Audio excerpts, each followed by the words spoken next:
Azerbaijan dan baru kembali ke Indonesia.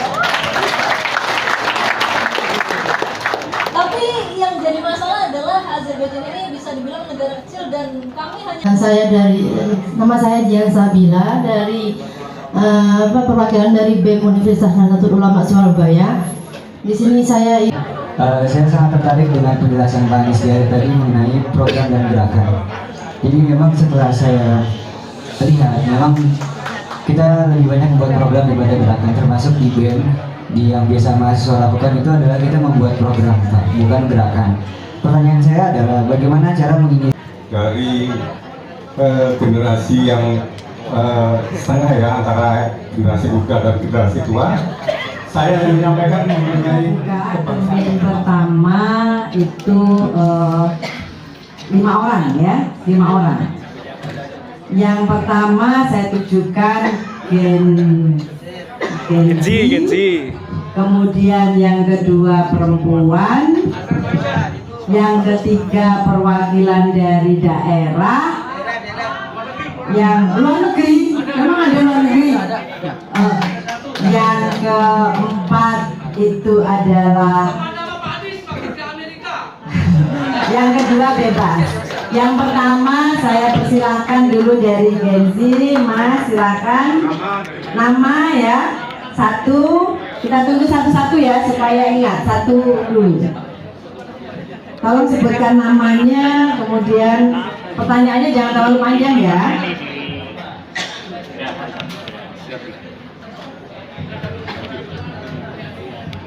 Baiklah, sebelumnya Assalamualaikum warahmatullahi wabarakatuh. Yang terhormat Bapak Anies Baswedan dan juga Bapak Ibu sekalian dan juga teman-teman sekalian.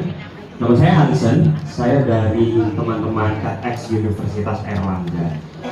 Sedikit menjelaskan kalau dari kita itu sendiri, saya sangat setuju dengan pendapat Bapak-Bapak sekalian dan juga Bapak Anies sendiri bahwa kita sendiri punya porsinya masing-masing untuk bisa melakukan perjuangan ataupun pergerakan.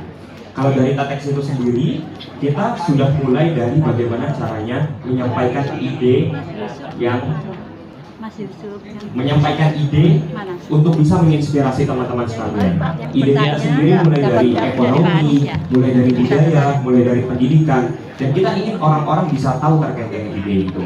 Namun menurut saya, ada beberapa kendala yang ada di dalam Indonesia itu sendiri. Menurut saya kendalanya lebih banyak kepada hasil-hasil yang eksternalitas. Misalnya saja, untuk bisa menyampaikan ide, kita juga perlu yang namanya realisasi. Tetapi menurut saya realisasi ini sangat terbatas, apalagi di Indonesia itu sendiri ataupun dalam event kami sendiri. Misalnya saja dalam bentuk dukungan ataupun misalnya dalam bentuk material dan lain sebagainya. Tetapi menurut saya yang cukup menarik adalah saat kita ingin melakukan perjuangan, apalagi kita sebagai Indonesia, menurut saya sangat perlu untuk bisa mendapatkan kolaborasi dari berbagai generasi. Misalnya saja seperti boomer, milenial, dan Gen Z. Tapi saya rasa kita semua punya pendapat yang berbeda tentang bagaimana perjuangan yang ideal di Indonesia itu sendiri. Nah, dari kami Gen Z sendiri, pertanyaan saya adalah bagaimana sih cara Gen Z untuk bisa menyesuaikan dan bisa berkolaborasi dengan generasi-generasi ini, dan apa yang bisa Gen Z kontribusikan untuk bisa dipercaya di generasi ini untuk Indonesia yang lebih baik. Itu saja dari saya, terima kasih. Oke, terima kasih Hansen. Berikutnya masih Gen Z, satu lagi perempuan. Oke Mbak.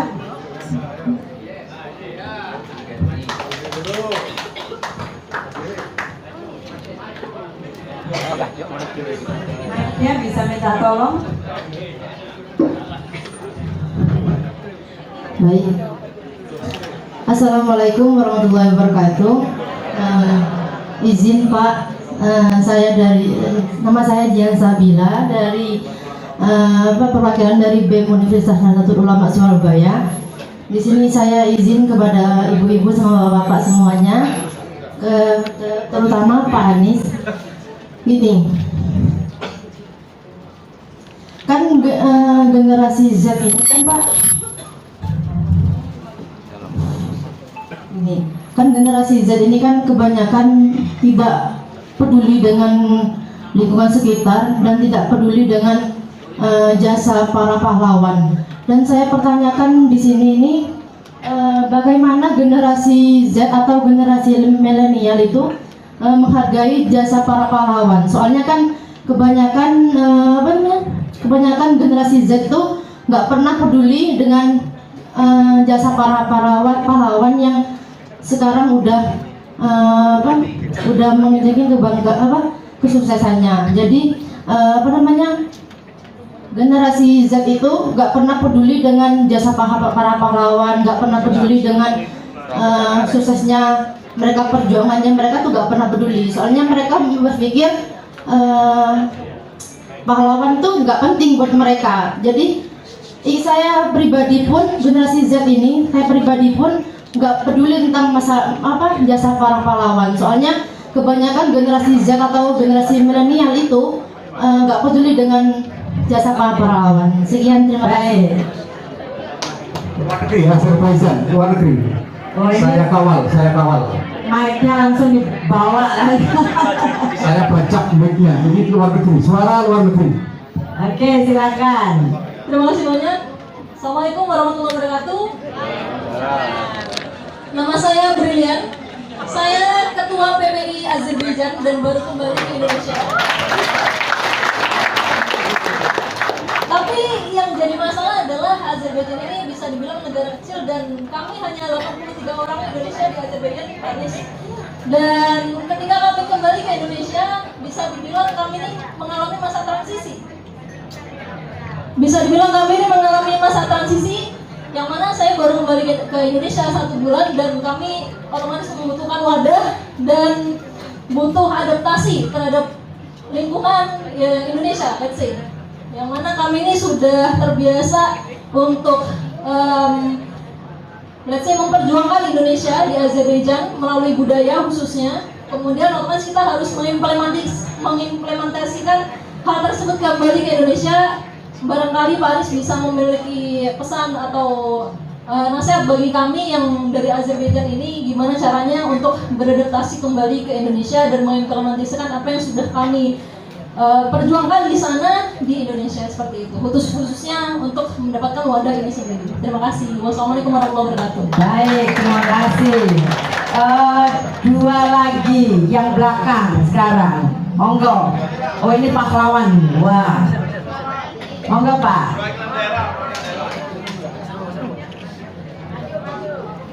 Assalamualaikum warahmatullahi wabarakatuh.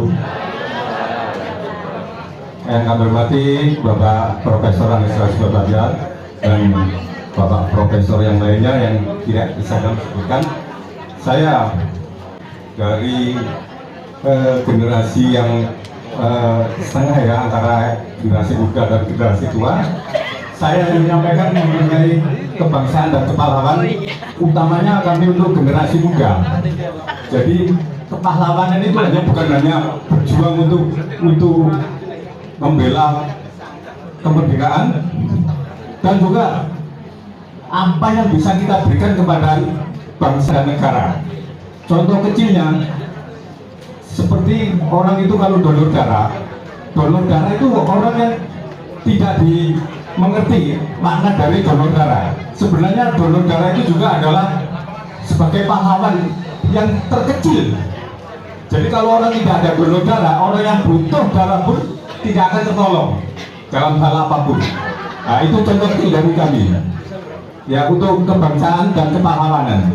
Donor darah pun juga termasuk daripada kepahlawanan yang tidak tersebutkan di dalam pahlawan itu. Terima kasih. Sudah? Sudah.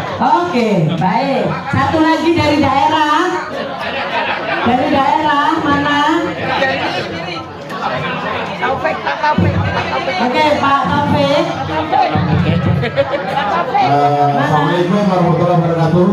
Oh, sudah naik dari Kami perwakilan dari daerah Pejuang Perubahan yang kami berjuang sejak Pak Anies masih jadi gubernur. Jadi berlanjut sampai sekarang kami berada di barisannya Pak Dimam Abrol. Nama saya Jumawan Muhammad. Saya juga bergerak di relawan P24 Malang Raya. Saya di sini bersama Pak Helmi, beliau dari Trenggalek, beliau juga memberikan kesempatan Pak Jumawan saja yang bicara, yang tanya. Ngapunten Pak Anies, kami tetap strict lurus berada di garis Pak Anies. Kita tetap berada di jalur perubahan. Saya intens komunikasi, bahkan kalau berita-berita apapun tentang perubahan dari Pak Izzat selalu masuk ke wall saya. Kami hanya ingin semacam klarifikasi atau semacam pernyataan yang adem dari Pak Anies terkait dengan hiruk pikuk deklarasi Partai Perubahan yang sekarang ini sedang dideklarasikan secara nasional di pusat-pusatnya di Jakarta, di Surabaya itu di Jemur Sari kalau tidak salah, di Jalan Mahameru. Tapi beredar di berbagai grup relawan yang mengatakan saling menjatuhkan. Saya sedih sekali Pak Anies. Saya tidak ingin anak-anak Abah ini atau pejuang-pejuang perubahan ini berpecah belah di bawah, sementara Pak Anies di atas tidak segera meredam. Jadi saya butuhkan di sini semacam sikap kebapaan dari Pak Anies untuk bisa bagaimana kita bersikap. Saya juga tidak ingin teman-teman di Partai Perubahan itu berjalan sendiri tanpa ada komando dari Pak Anies. Walaupun saya juga belum masuk di situ Pak, saya diajak berkali-kali untuk bergabung di situ, tetapi saya bilang saya masih wait and see. Saya masih melihat bagaimana pergerakan Pak Anies secara pribadi yang mengatur, menginisiasi sebuah ormas atau partai politik yang memang Pak Anies sendiri yang memegang komando itu. Kalau ada sementara orang yang mengklaim bahwa saya mendeklarasikan partai ini sudah atas izin Pak Anies, kita belum percaya. Karena Pak Anies di situ tidak hadir, kan begitu. Seperti hari ini di Mahameru ada deklarasi, tapi Pak Anies justru ada di sini. Nah, jadi itu Pak Anies Baik, jangan sampai, satu kata, jangan sampai anak-anak Pak Anies ini terpecah atau dipecah oleh pihak-pihak yang tidak berkeinginan, tidak setuju dengan gerakan perubahan ini. Jadi kita tetap berada di garis perubahan teman-teman, tetap berada di bawah komando Bapak Anies Baswedan, gitu ya. Terima kasih. Saya kira itu dari kami. Assalamualaikum warahmatullahi wabarakatuh. Waalaikumsalam. Baik, 5 orang penanya dulu ya, kita serahkan kepada narasumber kita. Nanti mungkin Pak Daniel dan Mas Edi juga bisa melengkapi, silakan. 5 nih ke Pak Anies. Karena pertanyaan ditujukan ke Pak Anies semuanya, tapi nanti mungkin bisa sedikit Pak Prof Daniel, Mas Dewi juga bisa melengkapi.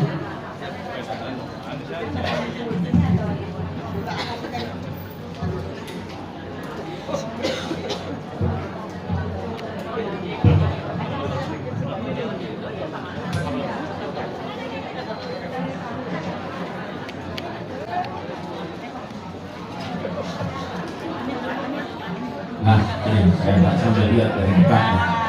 Ya. Yang belakang tadi kita lihatnya dari jauh ya. Oke. Ya.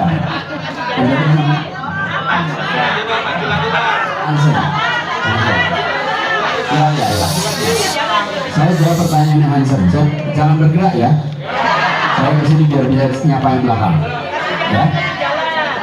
Hansen tadi nanya, tuh saya ke belakang malah ngambil toh. Antar, ini Hansen tadi bertanya, bagaimana supaya generasi Z bisa kolaborasi dengan generasi sebelumnya? Oke, yang merasa generasi Z, ini, ibu bukan Z bu. Konsep di sini.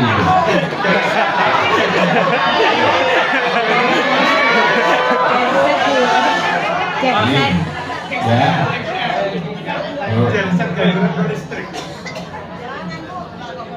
Bung Hansen, Anda jangan mengharapkan generasi sebelumnya untuk memfasilitasi, jangan. Tapi lakukan langsung aktivitas, mulai dari apa? Gagasan, sampaikan narasi yang baik, lalu ada karyanya, otomatis siapa saja lintas generasi akan terbawa. Jadi kita ini juga jangan buru-buru, menurut saya jangan buru-buru setiap ada urusan mau membagi-bagikan. Bagian apa? Bagi klasifikasi berdasarkan usia, klasifikasi berdasarkan bidang, klasifikasi berdasarkan universitas. Saya ini terus terang Bapak sekalian sering bilang, kalau ada seseorang mengatakan pandangan, jangan buru-buru membatasi dirinya.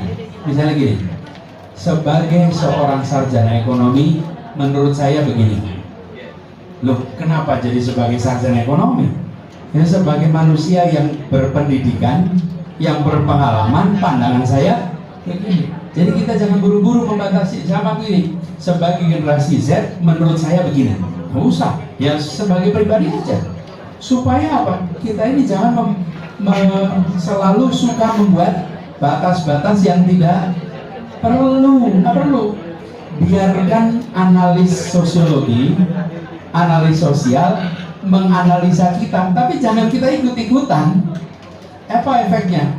Rakyat yang banyak ini jadi kita belah-belah tuh berdasarkan usia, berdasarkan fakultas, berdasarkan universitas, berdasarkan asal kota. Buat apa? Betul tidak? Jadi buat saja kegiatan. Insya Allah nanti generasi apapun akan mau terlibat kegiatan yang baik.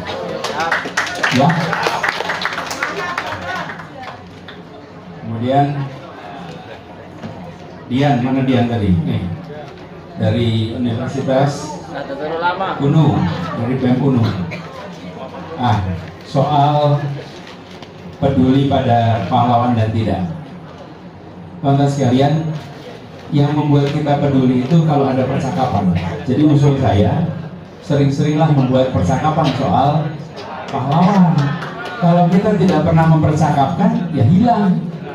Jadi teman-teman, percakapan itu harus diciptakan. Kenapa kartun-kartun Jepang, Korea itu populer? Mereka menciptakan jadi mereka mengkampanyekan untuk percakapan itu. Jadi kalau kita yang peduli pada para pahlawan, yuk kita sering-sering menciptakan percakapan dan berikan hal-hal yang provokatif untuk menciptakan diskusi. Coba kalau Anda nanti tanya pada teman-teman semuanya, tadi pertanyaan sederhana aja, pertempuran Surabaya berapa hari ya? Berapa jam ya? Ya sekarang tahu kan? Ya. Begitu saja, ternyata lama ya gitu. Dikira cuma berapa jam selesai? Enggak. Jadi sampai selesai? Iya. Tidak. Dan maksud saya ciptakan percakapan itu insya Allah akan muncul ya. Kemudian Brilian sama tadi ada Bapak yang pakai pet Hari Pahlawan ini Pak. Pahlawan itu bisa siapa saja termasuk donor darah ya Pak. Semua yang mau melakukan hal yang kebaikan boleh. Kemudian Brilian, mana Brilian ini? Brilian gini, soal mahasiswa Indonesia begini, bagi siapapun yang sedang kuliah di luar Indonesia, jangan membayangkan pulang untuk menerapkan ilmunya. Anda pulang untuk menyelesaikan masalah di Indonesia, bukan sekedar untuk menerapkan ilmu. Ya, beda sekali ya. Kalau pulang mau menerapkan ilmu, Anda tidak peduli kondisi Indonesianya, pokoknya ilmu saya bisa tapi ubah. Anda datang ke sini, pulang ke Indonesia untuk membantu menyelesaikan masalah. Kalau dalam bahasa Inggris bedanya O sama A. Yang satu namanya adoption, yang satu namanya adaption. Yang satu mengadopsi, itu untuk menerapkan. Yang satu adaptasi sesuai dengan kebutuhan. Jadi buat teman-teman satu. Yang kedua, jangan manja. Manja itu apa? Minta semuanya sudah disiapkan. Coba Anda bayangkan jadi Bung Hatta pulang dari Belanda. Dari Belanda nih, tahun 30-an.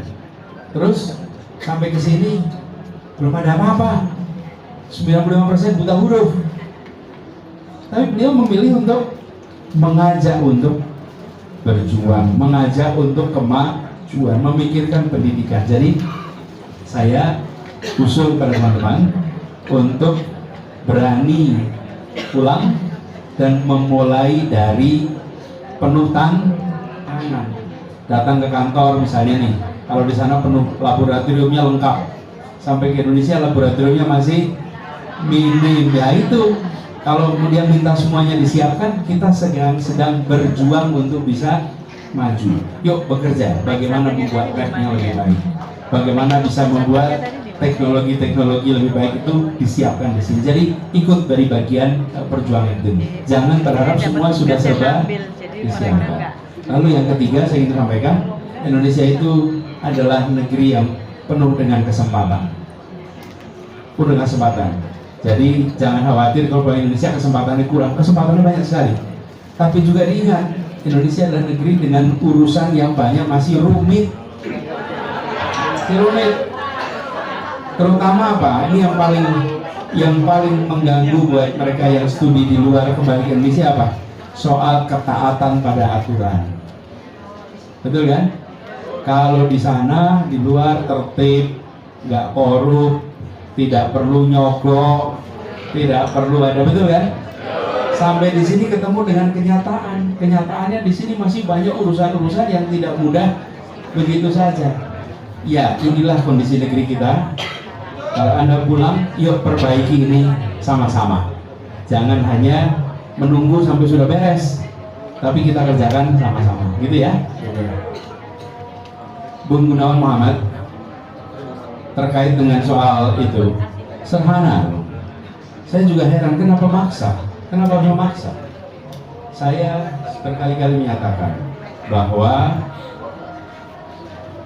saat ini kita belum ada rencana untuk membuat partai. Sudah dikatakan dan sudah berkali-kali disampaikan.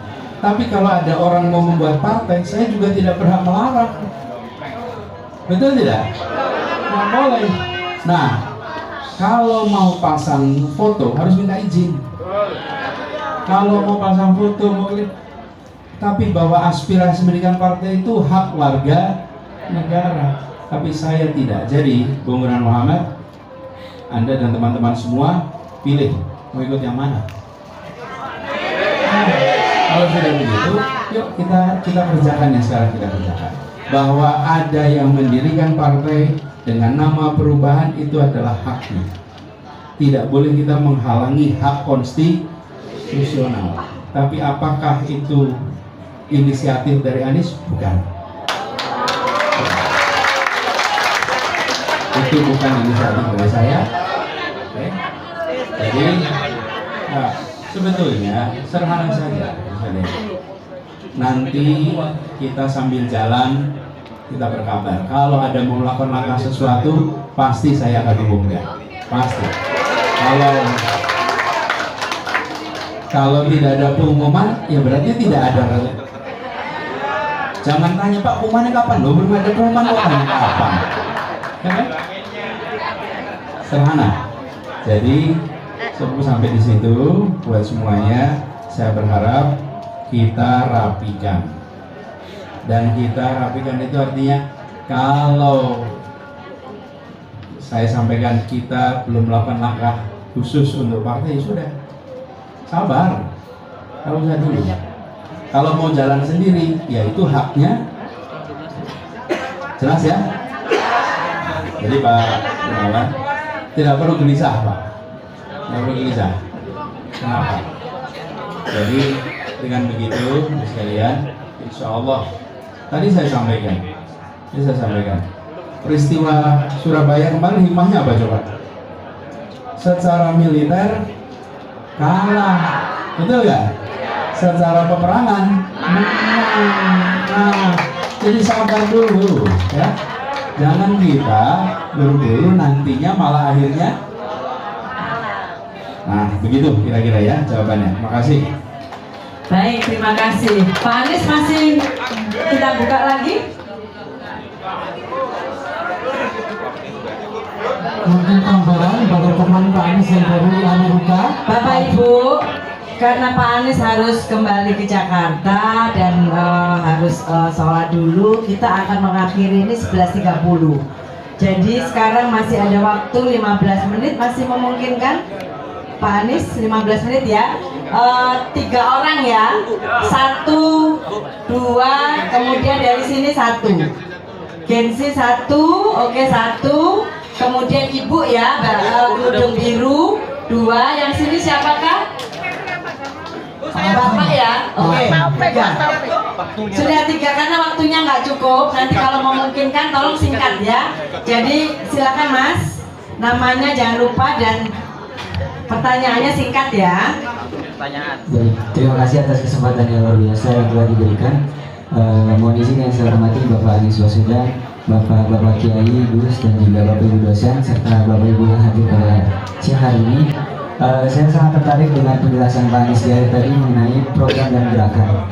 Jadi memang setelah saya lihat, memang kita lebih banyak membuat program daripada gerakan, termasuk di BEM yang biasa mahasiswa lakukan itu adalah kita membuat program, Pak, bukan gerakan. Pertanyaan saya adalah bagaimana cara menginisiasi sebuah gerakan seperti yang terjadi di Surabaya sejak tanggal 25 Oktober hingga 10 November, atau seperti gerakan yang Pak Anies pimpin, gerakan perubahan pada kontestasi politik kemarin. Sekian pertanyaan saya, terima kasih. Oke, berikutnya monggo Ibu singkat ya. Tolong namanya.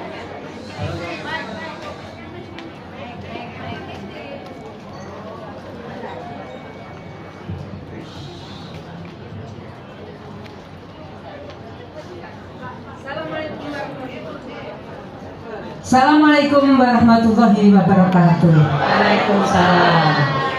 Bahagia sekali pagi ini saya bisa berjumpa dengan seorang tokoh dunia, yaitu Anies Rashid Baswedan. Anies Baswedan Presiden. Terima kasih. Sudah? Oh belum, saya pikir sudah. Hanya menekankan gini. Oke, silakan Gus. Pak Anies tadi kan di sini. Nama saya Rahayu Ningsih. Dari Sudah, langsung saja. P24. Oke, monggo Bu pertanyaannya. Jadi, waktu Pak Anies tadi di sini kan yang dilihat bukan gadis-gadis ya Bu. Ini adalah emak-emak jauh-jauh ingin bertemu dengan Pak Anies. Tapi sayangnya Pak Anies nggak menyapa. Nah, baik. Bu monggo pertanyaannya. Bu Wahyu. Bentar. Saya usulkan bahwa pelajaran sejarah dikumandangkan lagi, karena orang tidak akan kenal siapa dia kalau tidak tahu sejarah. Barangkali sekarang nggak ada sejarah itu, takut orang-orang yang tidak punya sejarah amblas. Jadi yang dikenal hanya orang-orang yang bersejarah. Saya usul agar sejarah diberikan lagi kepada anak-anak. Wong ibu kota Jawa Tengah kok Kalimantan, kan nggak wangun itu. Ibu kota Jakarta Surabaya. Baik. Jadi sekian. Mohon maaf Pak Anies, saya bahagia sekali karena suami hatiku hilang separuh gara-gara pemilu. Terima kasih. Bu Wahyu. Oke. Cukup 2. Oke, Bapak karena terbatas waktunya, mohon maaf ya Pak, nanti mungkin bisa langsung dengan Pak Anies. Monggo Pak Anies.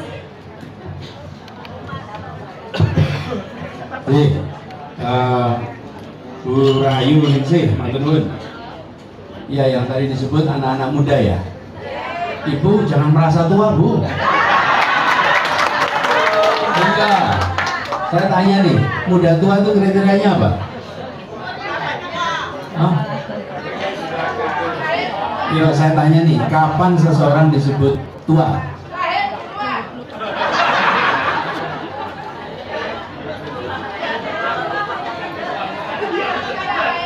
Ibu dari Malang nih. Ya, dulu Bu, kakek saya punya teman di Malang Bu. Kakek ini punya teman di Malang. Beliau itu pesan sama kami, kalau ada yang ke Malang harus mampir ke rumahnya, Pak Muhammad namanya.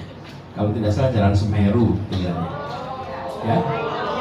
Saya itu kalau ke Malang selalu mampir. Kenapa selalu mampir? Karena sampai saya sudah lulus saja, beliau masih ada. Jadi waktu saya mendatangi itu usianya 99 tahun. Oke? Apa yang terjadi Bu? Ini kejadian betul Bu. Setiap saya bertemu beliau nih tidak pernah bercerita masa lalu. Nggak pernah. Padahal kalau cerita masa lalu pasti saya mendengarkan. Beliau tinggal di Malang sudah mulai tahun 30-an. Terbayang tidak? Sampai dengan tahun saya masih menemui beliau itu sekitar 2015-2016 itu masih ada. Itu Bu, selalu ceritanya tentang hari ini dan besok. Menegaskan kriteria nih. Disebut muda dan tua bukan soal hitungan tahun biologis. Bila yang dibicarakan adalah masa lalu, maka dia sudah tua. Bila yang dibicarakan masa depan, dia masih muda. Ya, jadi Bu, nih kalau buat yang penceramah ini juga penting nih. Kalau ceramah dengan mulai gini, dulu, nah ini tanda-tanda tua. Kalau ada yang ceramah sambil bilang dulu, nah ini tua. Tapi kalau ngomongnya besok, ini masih muda. Yang kedua, kalau yang dibicarakan masa lalunya, dia sudah tua. Tapi yang dibicarakan masa depannya, dia masih muda. Jadi ibu-ibu semangatlah muda terus, ya. Nah, disapa ya Bu ya, ya. Pertanyaannya soal pelajaran sejarah. Pelajaran sejarah harus diajarkan ya. Saya rasa ini harus terus ya. Tapi bukan hanya itu, pelajaran sejarah terus menarik. Kalau nggak menarik itu juga nggak enak Bu. Harus banyak dan menurut saya harus diceritakan bukan hanya di kelas, tapi di luar kelas. Nanti Prof Daniel mungkin bisa menceritakan lebih jauh nih Prof Daniel. Bagaimana soal pendidikan historiografi ini. Bung, siapa namanya tadi? Panggilan? Abi. Abi tadi tanya soal Pak, bagaimana membuat gerakan? Pernah tidak Bapak Ibu terima sebuah WA setelah kita baca, lalu kita forward kemana-mana? Pernah? Sering. Pertanyaannya, apa yang membuat kita memforward itu?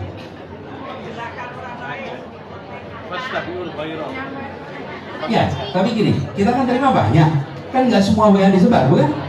Oke, terus WA apa yang buat kita mau menyebarkan?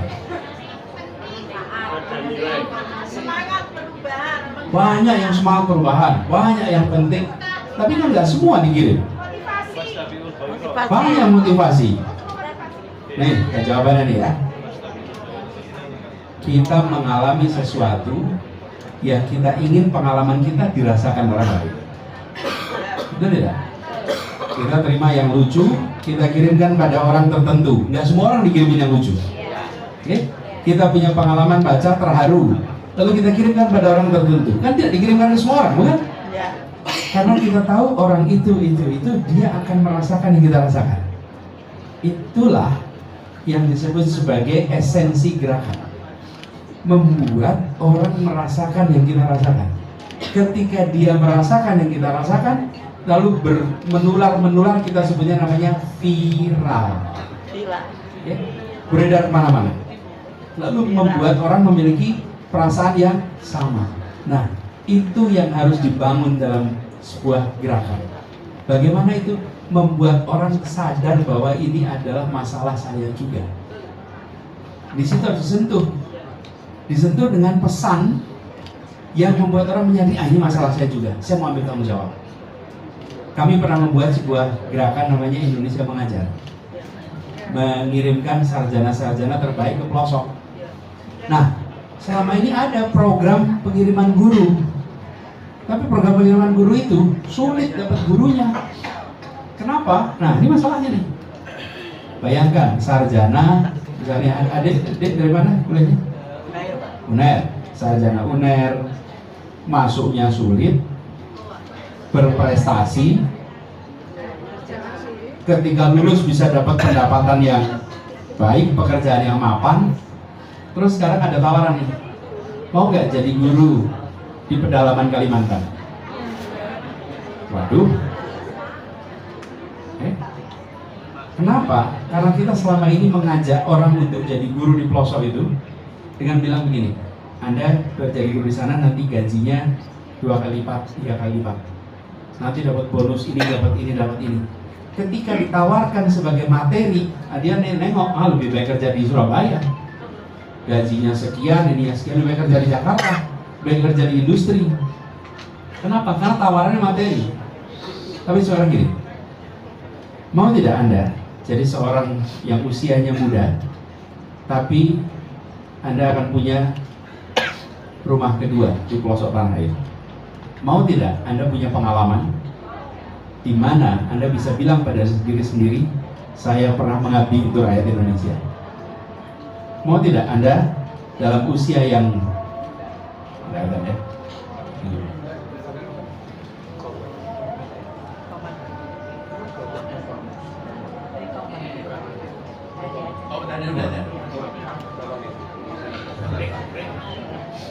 terusin sedikit ya. Yang ditawarkan itu bukan imbalan materi. Mau tidak Anda menjadi seseorang satu saat datang anak dan ketemu kita gini, Pak, Bu, terima kasih, saya bisa seperti ini karena ibu bapak dulu mengajar di desa kami. Yang ditawarkan adalah hal yang sifatnya bukan material. Anda menjadi bagian yang menyelesaikan problem di negeri ini. Apa yang terjadi? Berbondong-bondong anak muda mau ikut, tidak ditawarkan sebagai hukuman. Di pelosok itu seperti hukuman karena itu dikompensasi. Kompensasinya bentuknya gaji yang lebih tinggi. Kami menawarkan jadi guru di pelosok itu sebagai kehormatan, bukan sebagai hukuman. Beda sekali. Dan ketika diubah, apa yang terjadi? Berbondong-bondong orang mau ikut.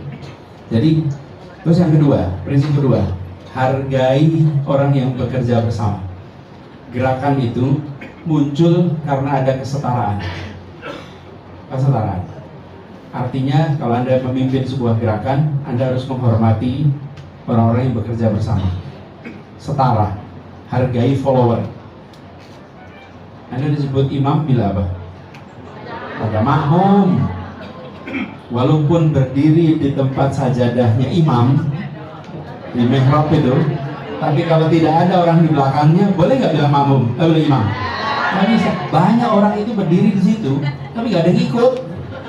Kalau nggak ada yang ikut artinya apa? Ya bukan imam. Yang gerakan itu hanya terjadi kalau terjadi kebersamaan secara. Gitu ya kira-kira ya. Anda boleh nanti ini TEDx nih. TEDx ada sebuah video dari TEDx sekitar tahun 2008-2009, pokoknya sebelum 2010. Judulnya How to Create Movement atau How Movement Was Created. Nanti Anda lihat itu salah satu video TEDx yang legendaris. Singkat sekali, kalau tidak salah hanya di bawah 10 menit. Tapi dia menjelaskan bagaimana sebuah movement itu terjadi. Nanti Anda bisa manfaatkan itu, ya. Oke. Teman-teman sekalian, Bapak Ibu yang saya hormati, terima kasih. Hari ini kita bersilaturahmi, insya Allah kita jaga terus silaturahminya. Amin. Dan ke depan kita jalan bersama-sama. Terima kasih kepada semua yang hadir, para alim ulama, para kiai, para tokoh masyarakat. Kita berjuang bersama-sama. Seperti saya sampaikan di awal, saya tetap terus berada di dalam jalur perubahan dan kita terus bekerja untuk itu sama-sama, ya. Terima kasih. Assalamualaikum warahmatullahi wabarakatuh. Waalaikumsalam. Terima kasih Pak Anies, Prof. Daniel, Mas Helmi, Bapak Ibu. Dengan demikian maka seluruh rangkaian acara dialog kebangsaan dan kepahlawanan telah usai. Saya yakin Ibu Bapak belum puas. bertemu dengan Pak Anies, tapi saya yakin kita semuanya berdoa diberikan umur panjang, selalu sehat walafiat, dan kita berkesempatan untuk bertemu dengan Pak Anies di lain kesempatan. Saya kira itu Ibu Bapak, kurang lebihnya dalam saya mengantarkan dialog ini ada hal-hal yang kurang berkenan, kami mohon maaf yang besar-besarnya. Wabillahi taufik wal hidayah. Wassalamualaikum warahmatullahi wabarakatuh.